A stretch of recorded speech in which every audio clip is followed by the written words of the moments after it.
So this episode is about last week's episode. So for those who didn't watch last week, I have had 3 of my last 4 beers have stalled at 10.20, 1.020, and I can't work out why it is. So basically, I'm not going to go into details again, because this episode is basically going to answer, because loads and loads of people have wrote me comments, some very good stuff on it. So rather than reply to everybody individually, I'll just do a video, because there was so many of them, really good ones too. So yeah, 3 of my last 4 beers. First beer, I used SO4, a fresh packet of SO4. I'm not sure if it was that fresh, to be honest, but it was still SO4. The second beer, it stalled. The second beer was S23, and it fermented down as normal, down to 1008, something like that. The third beer was pitched onto the yeast cake of the S23, and most surprisingly of all, it stalled, 1020. And the fourth beer is in the fridge now still. It is it stalled. It was SO4. It's my last packet of SO4. It seemed pretty fresh when I rehydrated it. It stalled again at 1020. Now, I'm going to run through the comments, a few little notes I've made, it's like most of the page, and yeah, we'll go through, and then we'll go through what I've done. In fact, I'll tell you what I've done now.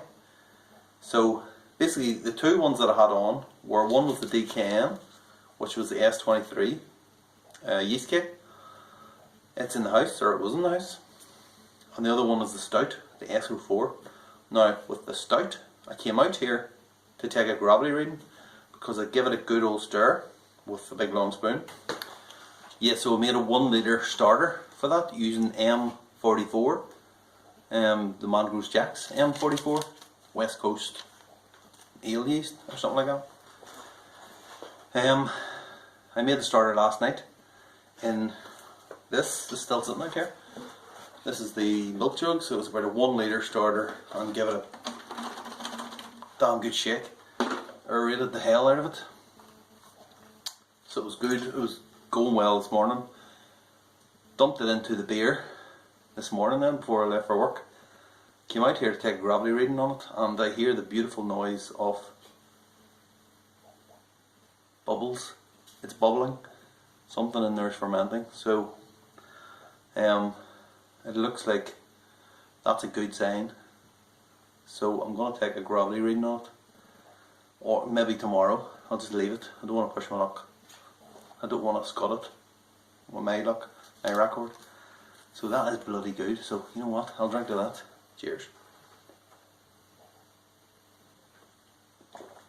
So yeah, we'll run through the list, and then I'll tell you what happened to the DKN. So, someone suggested it was my mash thermometer, and I should calibrate it with boiling water, which is what I did. I near melted the bloody hand off myself as I was holding it over the kettle. It's like, you know, the little kettle you use to make a tea and coffee. I have one of those. It seemed to be okay. I had to change the battery on it, but it seemed to be calibrated fine, so I think we can tick off that. My aeration technique, people were asking me about why I aerated the beer. Well, basically,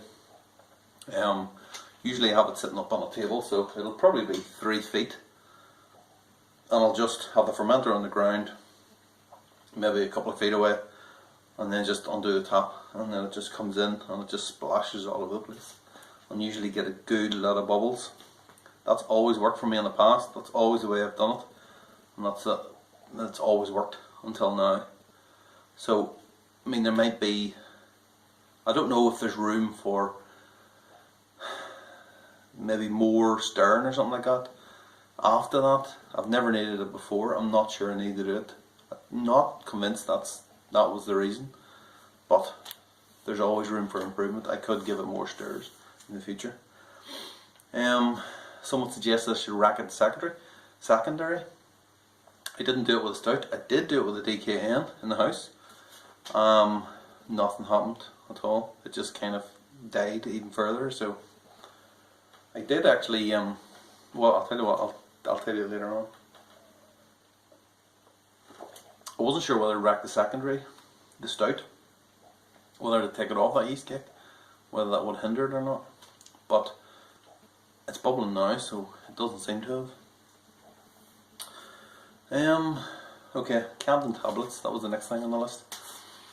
So for some reason, I meant to bring the packet of Camden tablets out here to read it, to see why I was doing this. But I was using 2 Camden tablets, the little tiny ones. I can only guess that it says it on the packet to do it.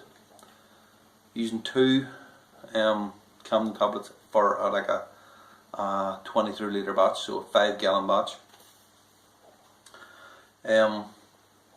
I added them just before the boil, or as the water was heating up. I would then crush the tablets and add them, give it a good stir.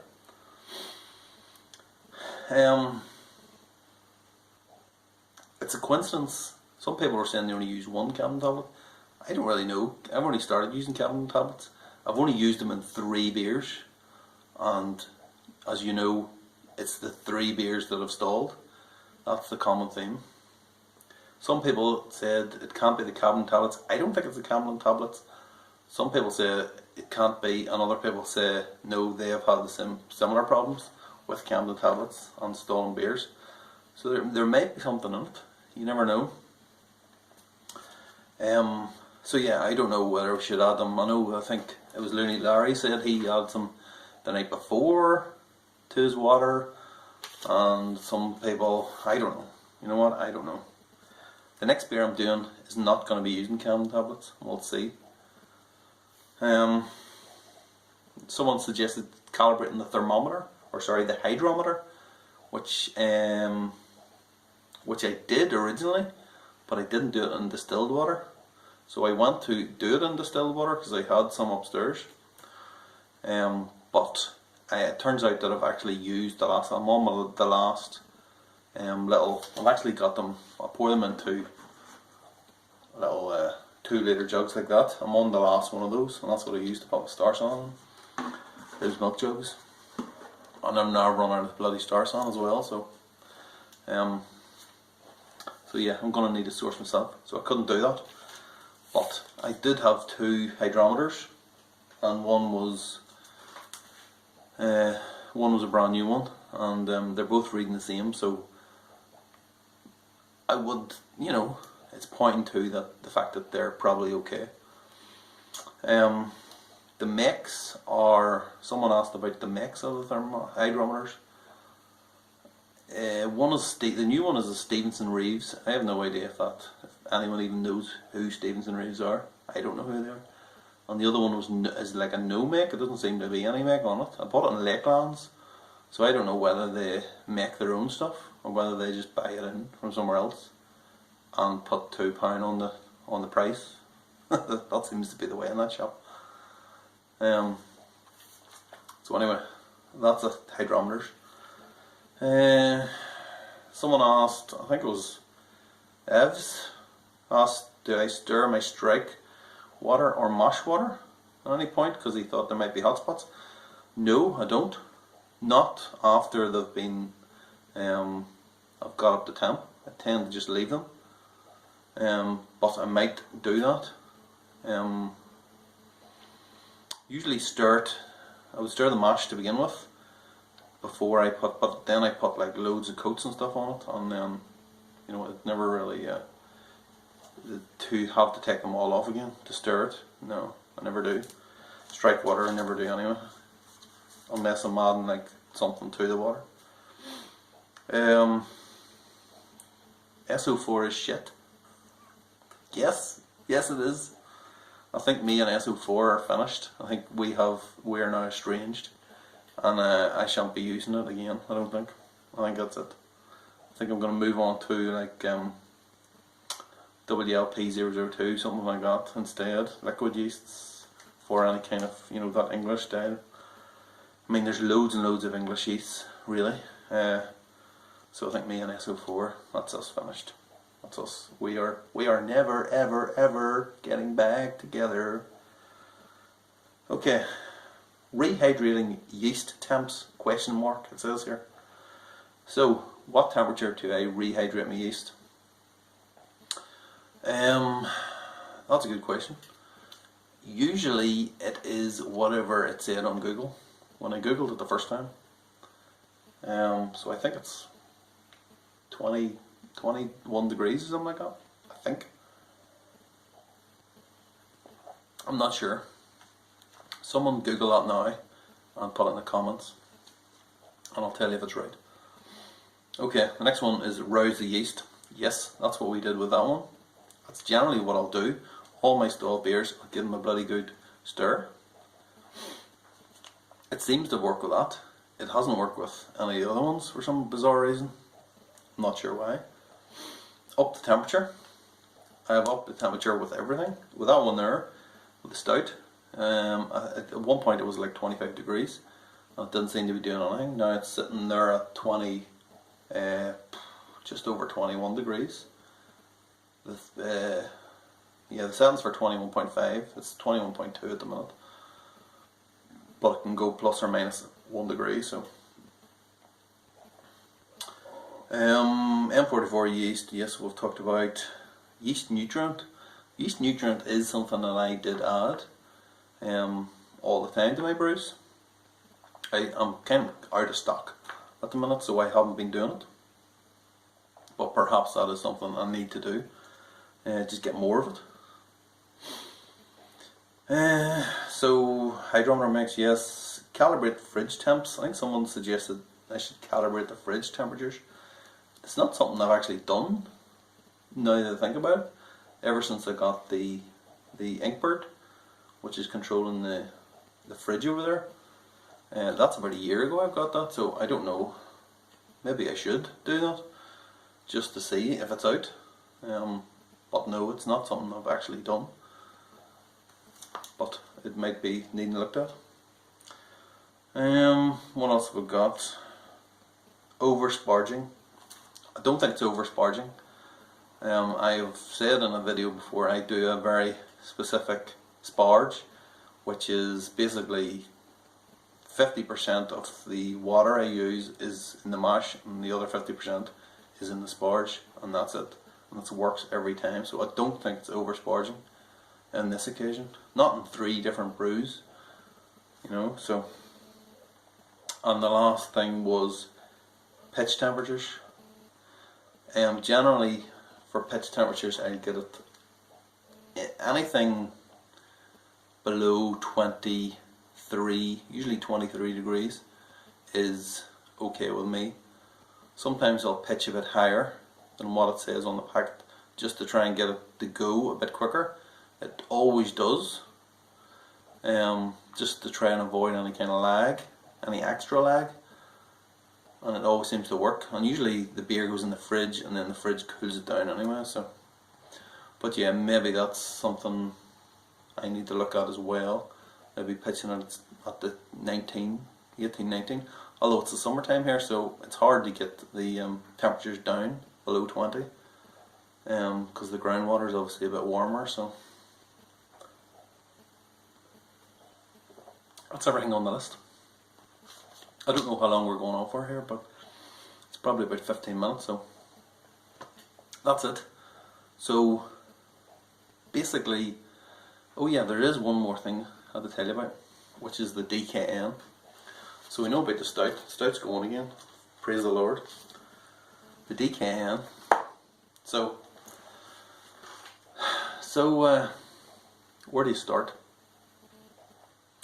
The DKN was in that fridge. It stalled. I then took it out to put the stout in. I brought it into the house. It sat in there for another 2 weeks, something like that. I give it a good stir, as you're supposed to. Nothing.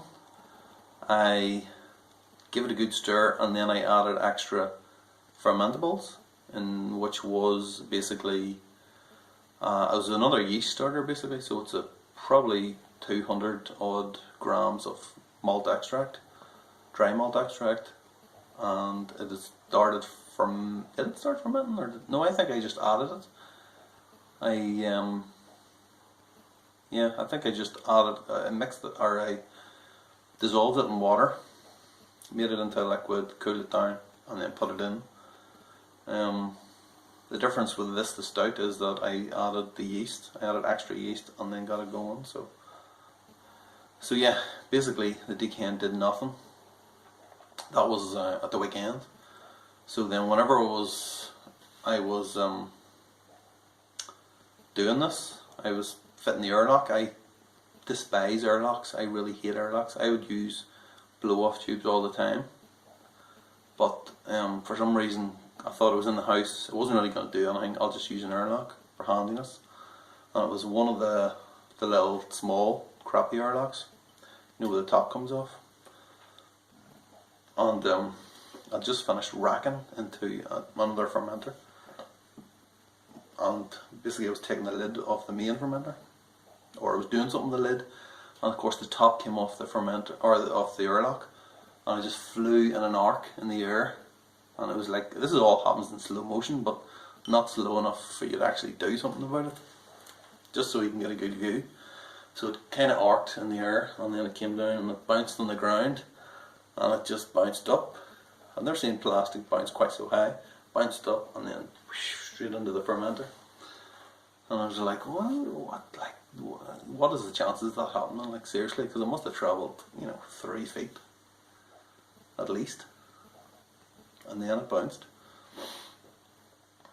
So yeah, so then I went in the other day to I think it was Sunday night, I don't know, Sunday or Monday, whatever, but I went in to take a gravity reading, and because I don't have a tap on that fermenter, I had like a turkey, the turkey basters, so it's got the tube, and it's got the little kind of the little bit in the end. So yeah, I was taking a gravity reading. You have to do it a couple of times to fill the trial jar. And of course the second time didn't the fucking tube fall off into the fermenter.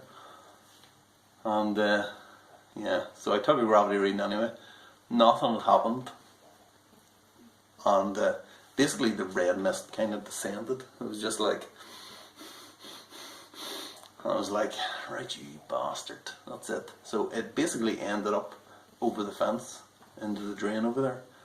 And yeah, I was in a huff for the rest of the night. It was just so ludicrous, like. But shit like that happens to me all the time. Like, I mean, seriously, like, that beer was, I could have persisted with, to be honest. I could have persisted with and tried to ferment it out. But I kind of figured that I've got the strap brew day coming up.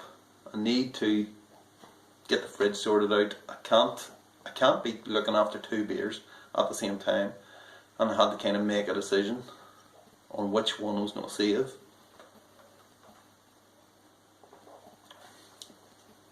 It's kind of like in a zombie apocalypse, you have to save one of your 2 children.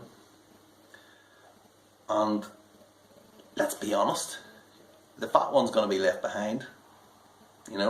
Fat one's going to die. Fuck that. I saved the stout. So that's the way it is. You have to be cruel to be kind.